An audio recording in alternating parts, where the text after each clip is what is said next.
আপনার বাড়ি মুন্সিগঞ্জ। নাম জিজ্ঞেস করেন আগে। আমার নাম বিচারপতি শামসুদ্দিন চৌধুরী মানিক। বিচারপতি শামসুদ্দিন মানিককে হাইকোর্টের যে কয়েকদিন আগে একটা উপস্থাপনা করছো চ্যানেল আইছি সেই মানিককে চ্যানেলাইতে হ্যাঁ হ্যাঁ। সেই মানিক নাম হলো বিচারপতি মানিক বাড়ি মুন্সিগঞ্জ। আপনার পিতার নাম?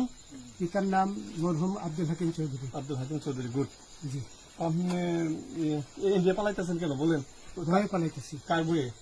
আর প্রশাসনের ভয়ে। প্রশাসনের বইয়ে? ওই একটা মেয়ে যে বলছিলেন যে ইয়ের বাচ্চা দীপ্তি চৌধুরী। ওইটা আমি ক্ষমাও চাইছি। হ্যাঁ? আমি বলি আপনাদের হ্যাঁ, আমি এই যে দেখাচ্ছি, আমি হ্যাঁ। এই রোগী। কিসের? আমি তো কত রুগী নেন মিডিয়াতে তো খুব সুন্দর। আচ্ছা আচ্ছা শোনেন শাহিন সাহেব, একটু স্লো। আপনার কাছে এই মুহূর্তে এরা যখন ধরছে আমাদের প্রতিনিধি কি কি ছিল সাথে? আপনার সাথে কি কি ছিল এটা বলেন। আমার সাথে ছিল ব্রিটিশ পাসপোর্ট, হ্যাঁ, বাংলা পাসপোর্ট, বাংলা পাসপোর্ট, টাকা টাকা, আর কয়টা